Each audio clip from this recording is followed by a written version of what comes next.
Halo teman-teman sekalian, kami dari kelompok Stokastik akan mempresentasikan hasil kerja kelompok kami yang terkait dengan estimasi biaya modal pada perusahaan Pakuan Jati. Nah, ini profil dari kelompok kami, Stokastik. Ada Aurelia, Valen, dan Josephine.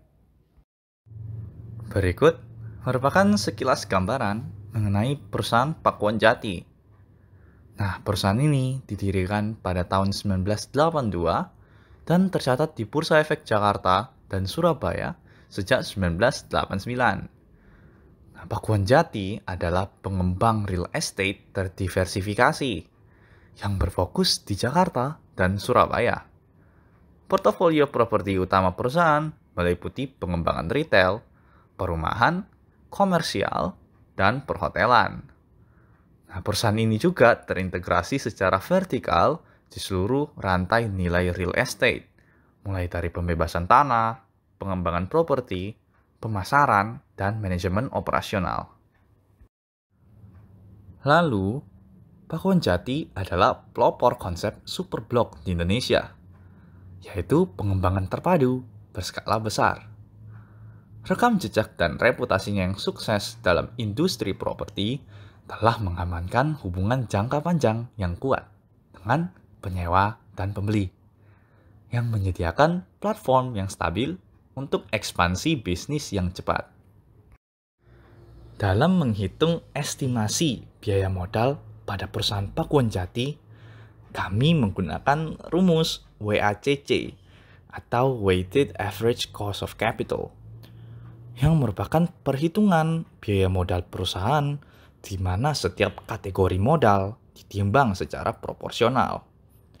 Nah, semua sumber modalnya itu termasuk saham biasa, saham preferen, obligasi, dan utang jangka panjang lainnya. WACC dari perusahaan meningkat seiring beta dan tingkat pengembalian ekuitas meningkat. Karena peningkatan WACC menunjukkan penurunan penilaian dan peningkatan risiko. Selanjutnya dari WACC, analisis sekuritas sering menggunakan WACC saat menilai nilai investasi dan saat menentukan mana yang akan dikejar. WACC juga dapat digunakan sebagai tingkat rintangan di mana perusahaan dan investor dapat mengukur kinerja pengembalian modal yang diinvestasikan atau ROIC. WACC juga penting untuk melakukan penghitungan nilai tambah ekonomi atau EVA. Rumus dari WACC adalah cost of equity dikali percentage of equity ditambah dengan cost of debt dikali percentage of debt dikali 1 minus tax rate. Selanjutnya adalah perhitungan WACC. Angka-angka pada tabel ini kita dapatkan dari laporan keuangan konsolidasian per 30 September 2020. Dengan total equity sekian memiliki weight 66,18%. Beta 1,39 kami dapatkan dari Yahoo Finance bagian summary untuk P1. RF dan MRP kami dapatkan dari web sumber yaitu www.market-risk-premia.com. KE kita dapatkan dari rumus RF ditambah beta kali MRP. Lalu untuk total debt kita dapatkan 8.572.784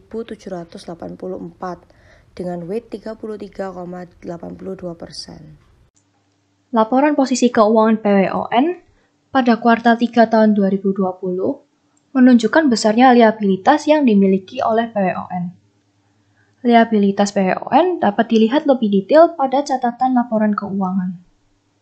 Liabilitas ini akan menjadi dasar perhitungan cost of debt atau KD.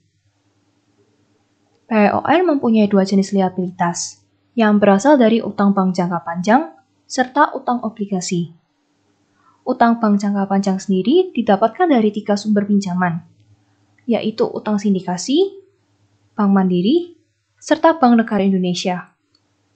Utang sindikasi berasal dari 2 sumber, yaitu perusahaan dan EPH.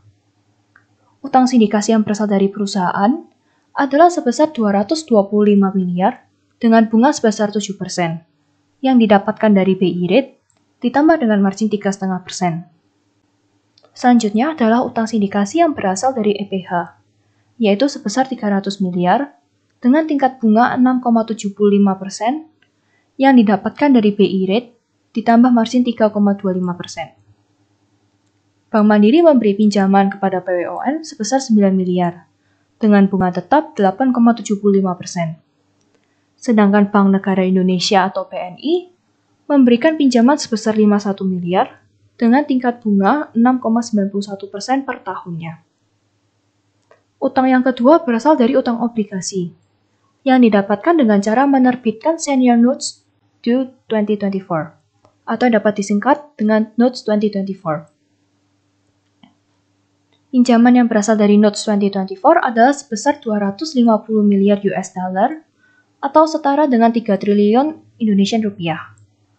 Notes 2024 mempunyai tingkat bunga 5% per tahun.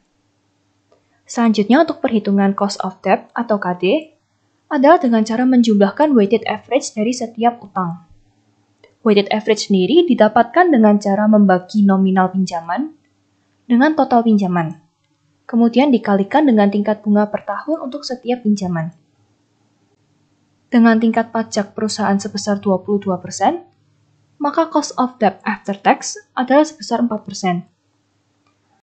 KD after tax didapatkan dengan cara mengalihkan KD before tax dengan 1 dikurangi tax.